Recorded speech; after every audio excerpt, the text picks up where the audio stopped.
Assalamualaikum warahmatullahi wabarakatuh. Alhamdulillah wassalatu wassalam ala rasulillah, amma ba'du. Hadirin sana IKTV yang saya banggakan, teknologi yang semakin canggih membawa dampak luas di semua belahan bumi, tidak terkecuali Indonesia. Ia laksana pisau bermata dua, bisa memberi nilai negatif dan positif tergantung siapa yang memanfaatkannya. Teknologi informasi misalnya, ia bisa menjadi media pembentukan karakter terpuji atau al-akhlakul karimah, dan bisa menjadi media hipotensi moral atau al-akhlakul mazmumah, khususnya bagi generasi milenial. Oleh karena itu hadirin, untuk membangun generasi milenial dengan konsep pendidikan karakter berbasis Al-Quran, Allah Subhanahu wa Ta'ala berfirman dalam surah Sad ayat 29 yang berbunyi, A'udzu billahi minasyaitonir rajim. Bismillahirrahmanirrahim. Kitabun anzalnahu ilaika mubarakun liyadabbaru ayatih waliyatadzakkara ulul albab. Al-Quran, kitab yang kami turunkan kepadamu Muhammad, supaya mereka menghayati ayat-ayatnya dan orang yang berakal mendapat pelajaran. Hadirin sana IKTV yang saya sayangi, Syekh Jalaluddin Al-Mahalli dan Syekh Jalaluddin As-Suyuti dalam tafsirnya Jalalaini halaman 601 menjelaskan bahwa kata liyadab baru dalam ayat tadi mengandung perintah untuk mendalami nilai-nilai yang terdapat dalam Al-Quran. Dari situlah hadirin, pedoman dan pelajaran berharga kita peroleh, lalu kita jadikan pedoman.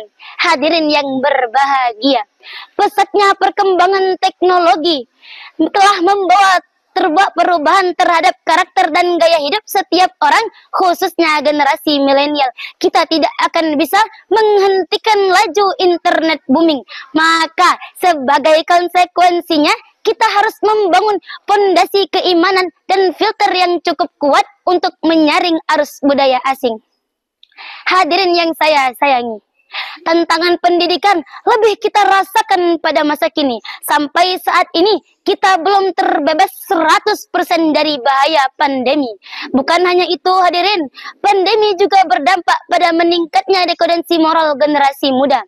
Berdasarkan data dari Indonesia Corruption Watch, penindakan jumlah kasus korupsi pada tahun 2024 mencapai hingga 1.280 kasus korupsi. Kerugian yang dialami negara juga tidak main-main hadirin, mencapai hingga biliunan rupiah.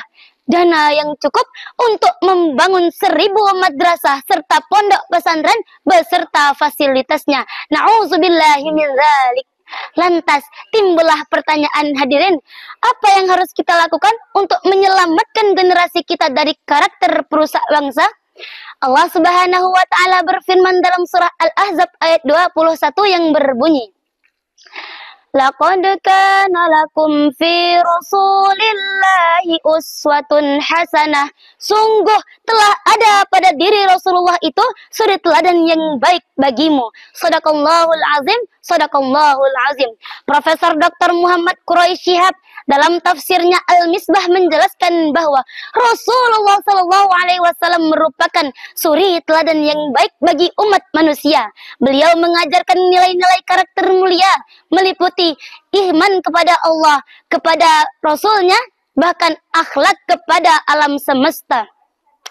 Rasulullah SAW bersabda, Akmalul mu'minina imanan ahsanuhum khuluqan. Iman yang paling sempurna adalah orang yang paling baik akhlaknya. Oleh karena itu hadirin, mari kita ambil kesimpulannya. Untuk membentuk pemuda yang berkarakter di negeri tercinta ini, ada beberapa hal yang harus kita lakukan. Yang pertama, menanamkan nilai-nilai agama melalui pembiasaan serta keteladanan. Yang kedua, menciptakan lingkungan yang religius, baik melalui bacaan, tontonan, dan komunitas. Sekian yang dapat saya sampaikan. Lebih dan kurang saya mohon maaf. Kepada Allah saya mohon ampun. Tunggu dulu. Bunga mawar mekar di taman, harum baunya dan menawan. Jika ingin pemuda yang berkarakter dan beriman, maka Al-Quran harus jadi pedoman. Wassalamualaikum warahmatullahi wabarakatuh. Mau bisa tampil dan ceramah seperti santri tadi? Mari bergabung bersama kami di Pondok Pesantren Modern Ihyaul Quran. Let's join us in our boarding school.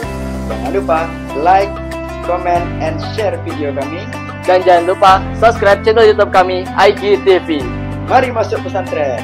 Karena orang hebat masuk pesantren. IG bil ittihadi wal ijtihadi wa usdil imtiyaz. Allahu Akbar.